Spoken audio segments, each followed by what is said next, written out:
Good afternoon, I'm John Ashley. Thanks for your time this afternoon.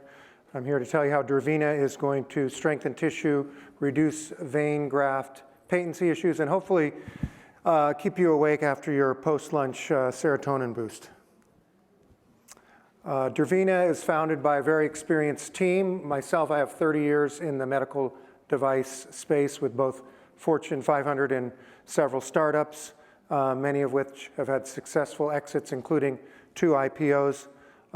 Jay Austin is the chief of plastic surgery and reconstructive surgery, the head of the burn unit, and the department chair of the oral maxillofacial surgery department at Mass General, and he's co-founded 2 other devices, startups.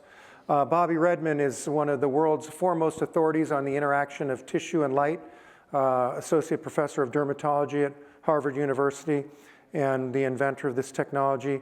And Mike McCormick has been in charge of new innovation research at MGH, and he's our project manager.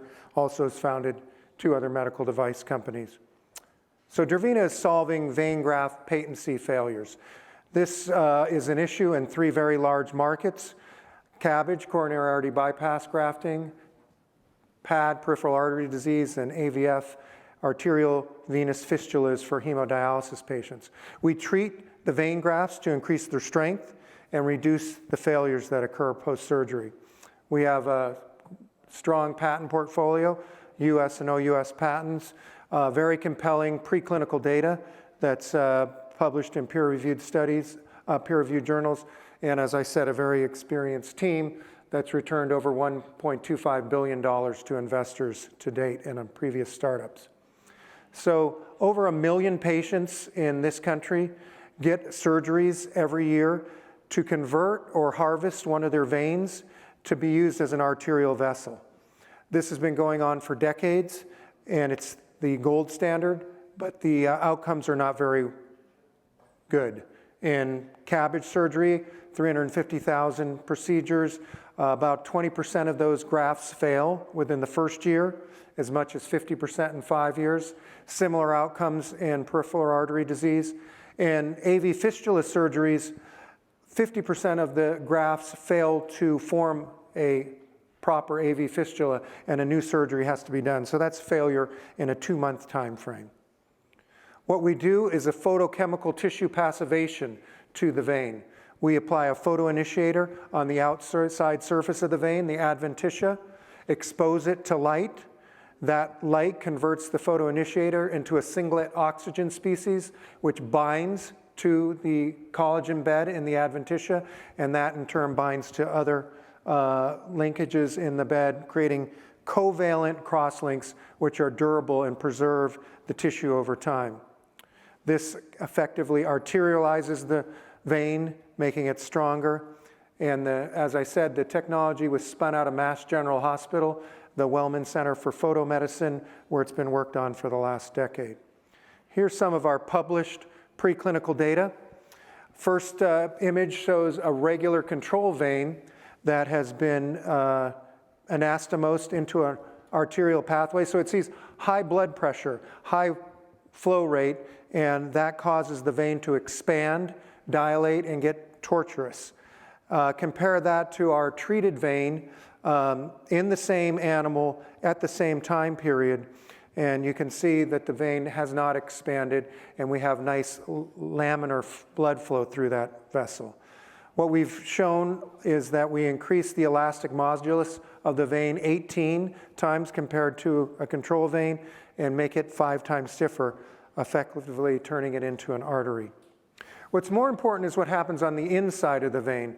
Just because the vein blows up doesn't mean it fails. What happens to these veins with the high blood pressure and high flow rate is they remodel.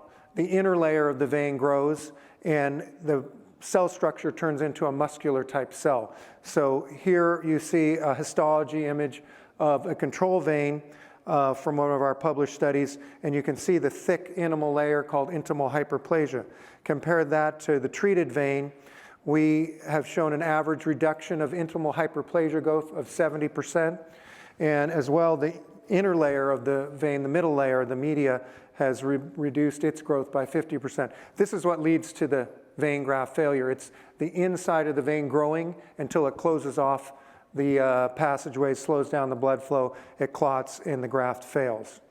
Our technology is comprised of putting rose Bengal dye on the outside of the vein and exposing it to green light. If you Google pink and green, it tells you you'll get gray when you mix them, but that's not what we get. We get strength, longer life, and improved outcomes for patients.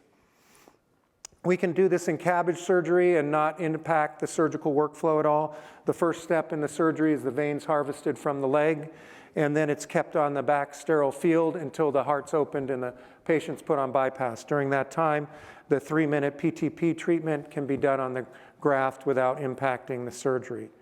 Here's a list of the preclinical work we've done. As I said, it's all in top peer-reviewed journals.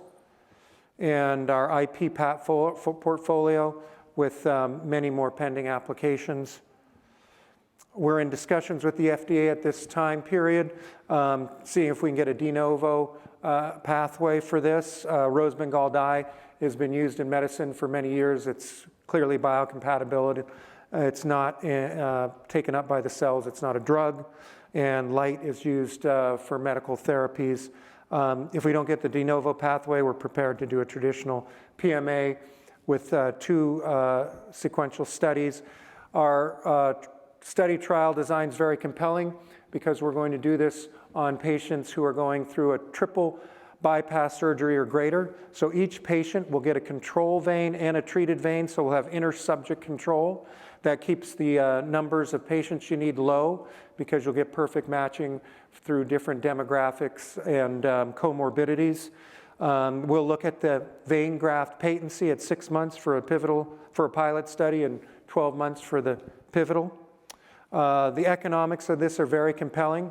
We believe we can get at least a $3,000 ASP per surgery, which will give us more than a 90% gross margin. We're seeking breakthrough device designation, and the value proposition is very clear here. If we can reduce vein graft failures by 30%, it's a break-even proposition. We believe we'll reduce it by closer to 60%, meaning we'll make money, and CMS and third-party payers will save money by using this. We've raised $3.25 million to date through a convertible note. It funds the company through our first-in-human study, and then we'll raise a Series A for our pivotal. We're looking at very large market opportunities in the US and the rest of the world, and we'll raise an additional round to commercialize after we get approval. In summary, we're meeting a very large unmet clinical need, 3 significant markets. We have an experienced team with a great patent portfolio and compelling data and money to get us to our first-in-human results. Thank you very much for your time.